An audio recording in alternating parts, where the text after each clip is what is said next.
राजा के स्वर्ण मुकुट में समा गया कलयुग। परीक्षित ने अनेक वर्षों तक धर्मपूर्वक राज्य किया। उनका विवाह उत्तर कुमार की पुत्री इरावती से हुआ था। परीक्षित का एक परम प्रतापी पुत्र हुआ, जन्मेजय। एक बार परीक्षित सरस्वती नदी के किनारे घोड़े पर सवार चले जा रहे थे। उन्हें एक पैर पर खड़ा बैल और एक जीर्ण शीर्ण स्थिति में गाय दिखी। गाय और बैल आपस में बातें कर रहे थे। तीन टांगें टूटी होने के कारण बैल मुश्किल से खड़ा करा रहा था।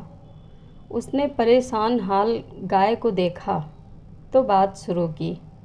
बैल ने गाय से पूछा, हे पृथ्वी, आप इतनी दुखी और कमज़ोर क्यों हो गई हैं?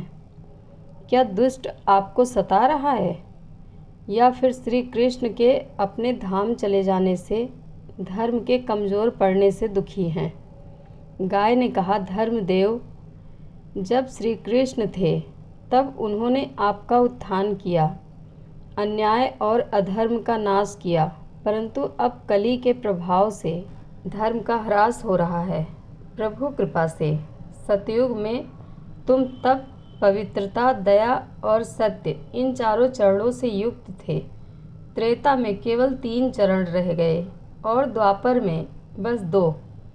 कलयुग में एक ही चरण सत्य शेष बचा है। कली इसे भी मिटाने के प्रयास में लगा है।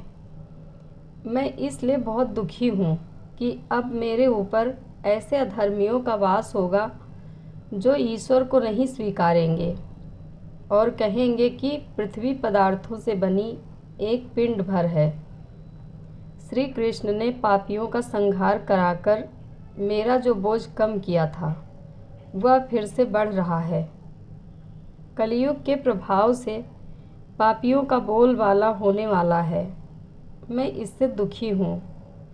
गाय और बैल आपस में बात कर ही रहे थे कि तभी वहाँ भयावह आकृति वाला कलयुग पहुँचा और बैल का चौथा पैर सत्य तोड़ने का प्रयास करने लगा। बैल पीड़ा में चिल्लाया। परीक्षित दोनों की सारगर्भित बातें बहुत देर से सुन रहे थे। उन्होंने कलयुग को बैल पर प्रहार करते देखा तो दौड़े आए और उसकी गर्दन पर तलवार रख दी। कली को अपनी मृत्यु सम्मुख नजर आ रही थी, इसलिए उसने पैंतरा बदला और परीक्षित के पैर पकड़कर माफ़ी मांगने लगा। परीक्षित ने कली से कहा, मैं अभिमन्यु का पुत्र हूँ, यह मेरी प्रजा है। मेरे राज्य में प्रविष्ट होने का तुम्हारा साहस कैसे हुआ? निकल जाओ यहाँ से।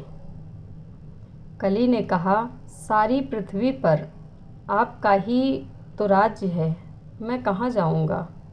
मुझे भी प्रभु ने ही बनाया है और जो समय तय किया था उसके अनुसार ही मैं आया हूँ। अब मैं कहाँ जाऊँ?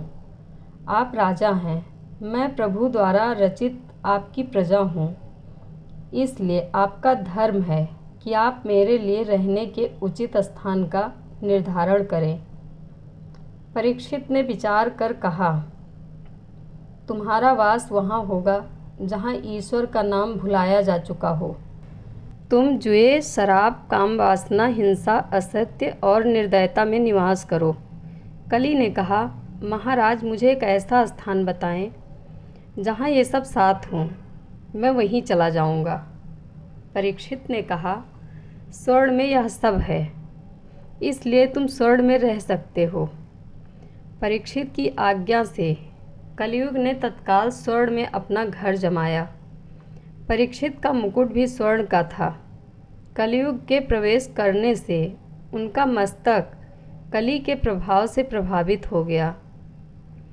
कली के प्रभाव के कारण ही न्यायप्रिय परीक्षित ने ध्यान में लीन शमीक मुनि के गले में मृत सांप डाल दिया, जो उनकी मृत्यु का कारण बना। जय श्री कृष्ण। कथा अच्छी लगे तो कमेंट बॉक्स में अपनी राय ज़रूर दें। धन्यवाद।